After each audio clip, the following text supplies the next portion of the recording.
stuff. So yeah, here we go. We're going to start with radium measures electricity, and this is from 1904. Again, thank you everybody for being here. Getting close to that magic 88 number. Hope I don't miss it. 2:17 a.m. Don't know how long I will last. Master Willie, thanks for being here. You joined me for the first episode this morning. Thanks for being here again. Can't tag for some reason. Yeah, as always, love you guys. Thanks for being here. 2 lives in one day. I didn't think I was going to be able to make it happen, but here we are. The Earth's atmospheric envelope is at all times charged with electricity, like a storage battery or Leyden jar in different localities. However, the character and intensity of the charge is not always the same. Besides, even in a single place, the conditions are not uniform but undergo variation. Though the study of this phenomenon has not yet had any important practical results, meteorologists had hoped that eventually they might thereby obtain a number of useful clues.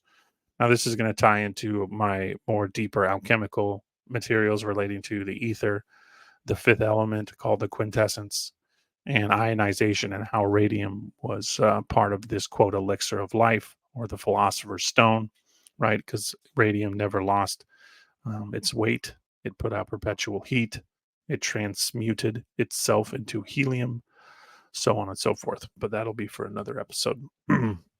Several forms of instrument have been devised for the purpose of measuring the intensity of atmospheric electricity.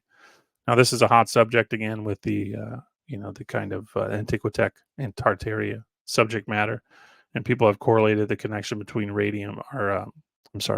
copper, mercury, and other exotic materials in atmospheric collection and antennas. And we're going to kind of expose that a little bit from my own radium lens.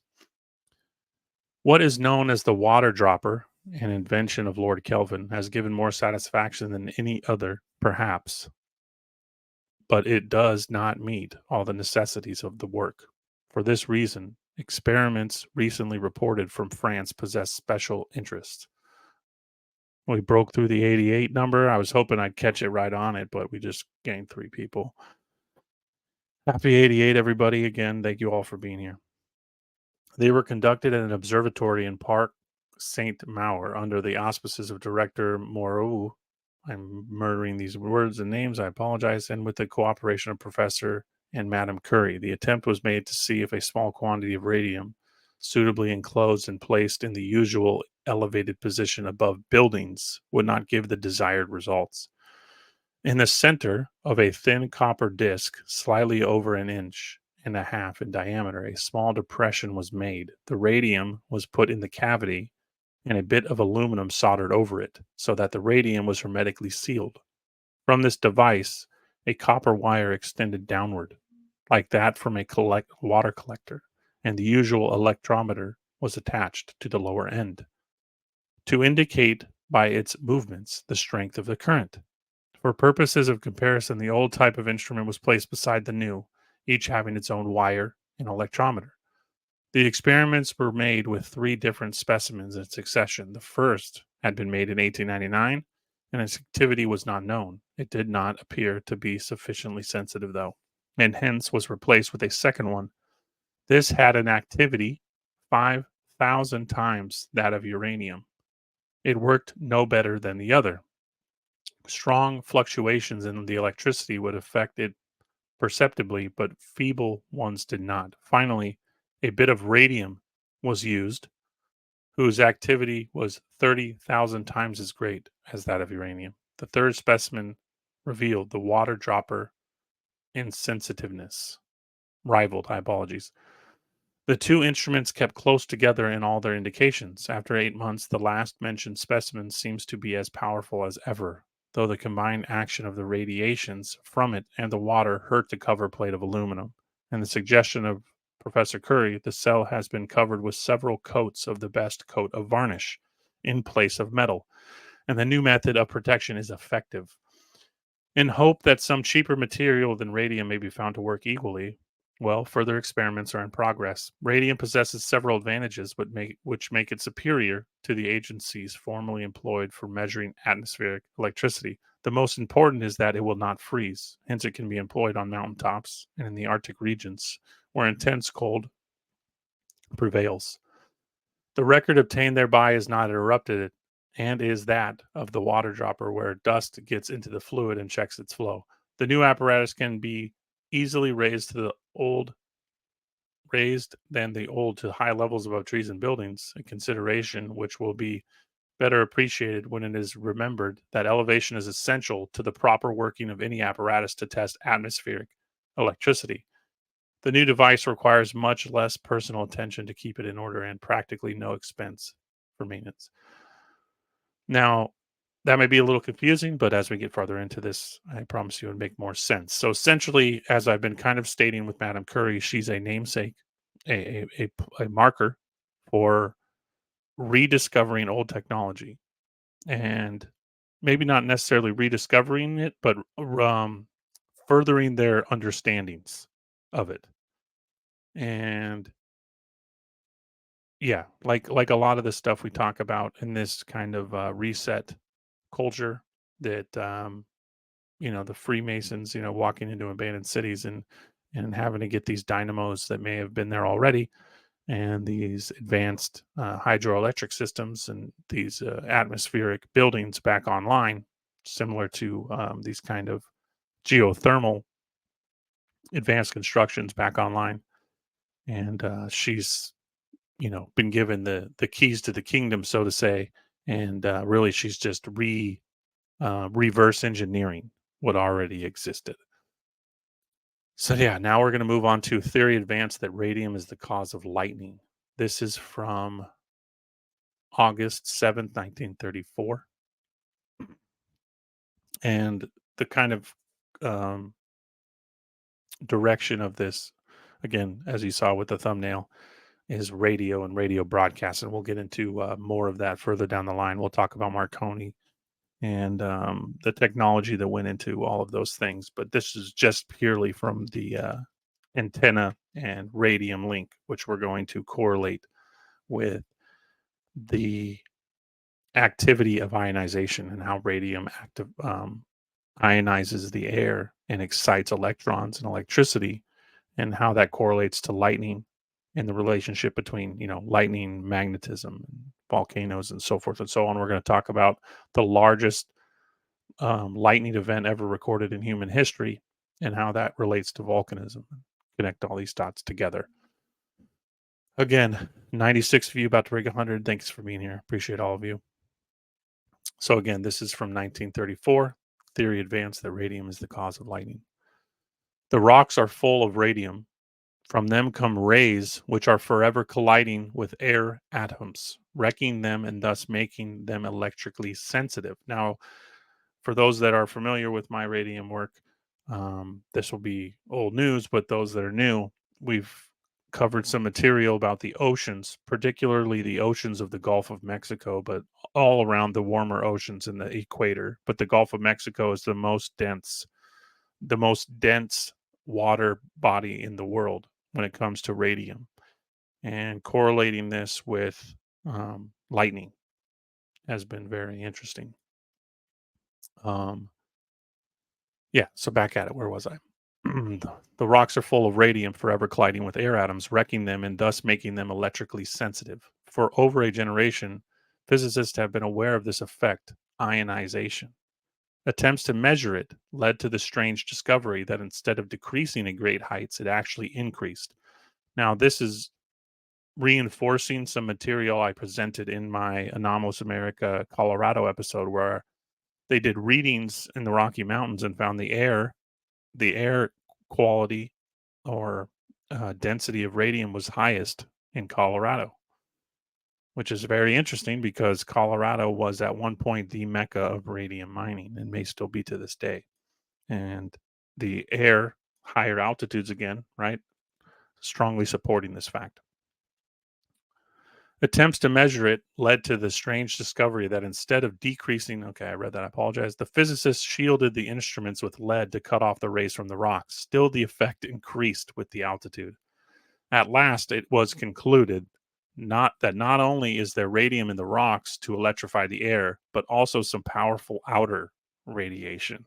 Thus were the cosmic rays discovered. And this is where this is going to play factor here big time.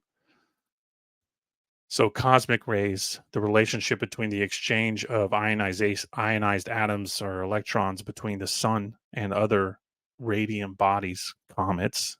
Comets are not always, but often been concluded, especially after the discovery of radium, quote discovery, to be bodies of salted radium, big bodies of salt radium, basically, and that their tails magnetically point to this quite distinctly. Not only that, the many comets have green tails, which has been correlated by several scientists to be a kind of a marker of this, as well as the material I've shown about the aurora borealis being very much correlated to, again, this article I showed earlier, the relationship of the sun, magnetism, radium, and the ionization of the air.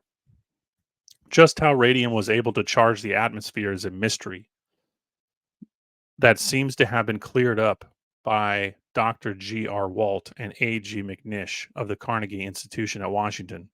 It has been assured that not only is there a direct smiting of the air as it swept against radium bearing rocks, but the radium atoms are torn loose and blown about. For this guessing, Walt and McNish substitute more definite information. They find that radium is carried up into the atmosphere only to rain again in the showers that attend lightning storms. Since not enough radium would thus fall into a catch basin, even as big as an ordinary lake, we must accept inferences in this case reading of measuring devices correlated with thunderstorms.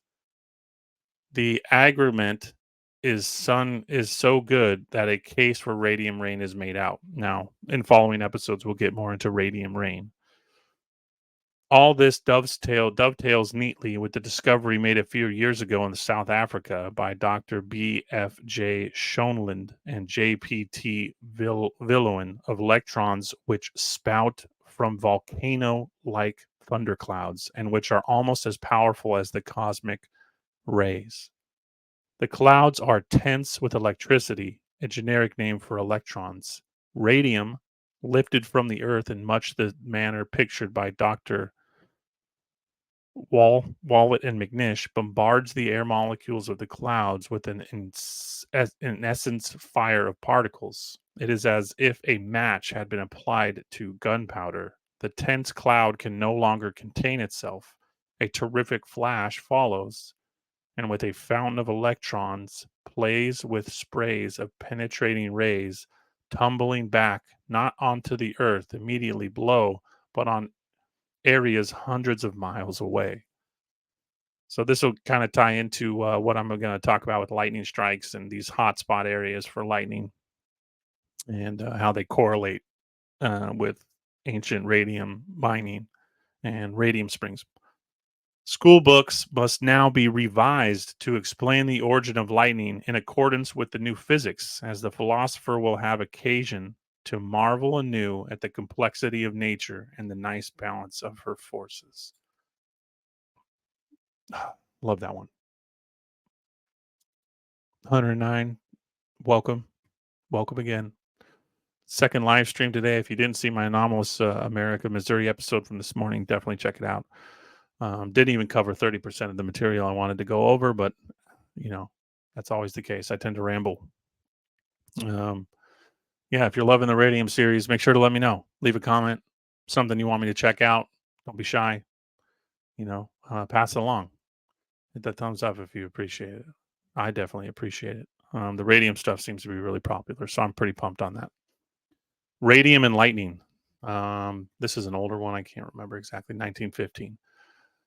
Mention is made in a recent number of German journals of a lightning conductor, which it is claimed gives much more effective protection than the usual rod. The inventor took an ordinary lightning rod and equipped it below the point with a disc that was overlaid by electrolysis with about 2 milligrams of bromide of radium. So this is almost identical to the Curie's experiment, but he's done it a little way, done it differently. We're dealing with the same type of disc, but connected with an antenna, and by a version of electrolysis, coated this disc with radium. The experiments made showed that the preparation of radium ionized the air, just as we were stating earlier, making it conductive for a wide circuit around the point of the lightning rod. This led naturally to a decided fall of potential in the atmospheric electricity and to equalization between the various strata of air lying in layers one over the other.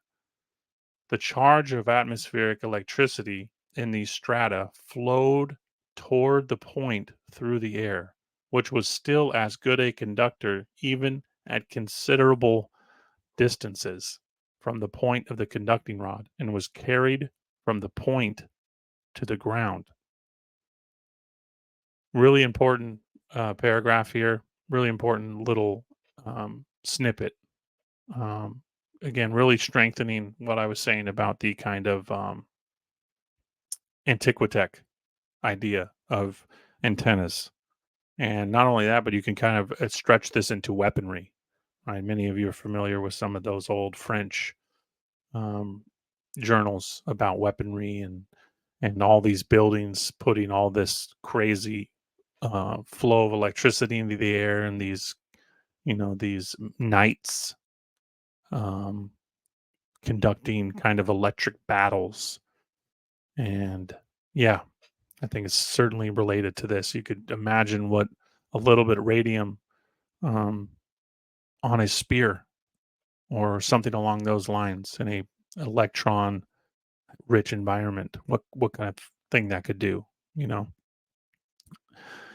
if we go back to again anomalous America, Colorado, I go into great detail about Pikes Peak and Albert Pike, Pikes Peak, the correlation between the pike when you look at the definition, it all relates to electricity.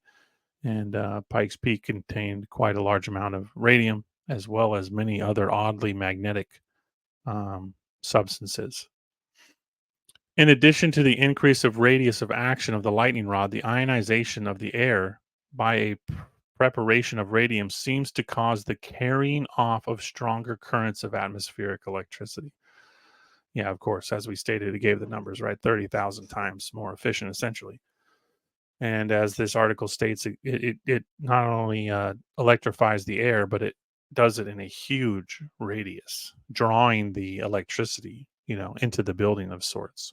And I've kind of correlated that some of these bricks of these buildings were found to store electricity. And this is very interesting, because when we talk about iron and the human body, and we talk about volcanoes and what they do and how they store energy and large amounts of magnetic energy, the correlation between radium and volcanism, again, you're finding all of these kind of overlapping ideas. And I think the kind of hidden feature of it all is the radium correlation. On to the next.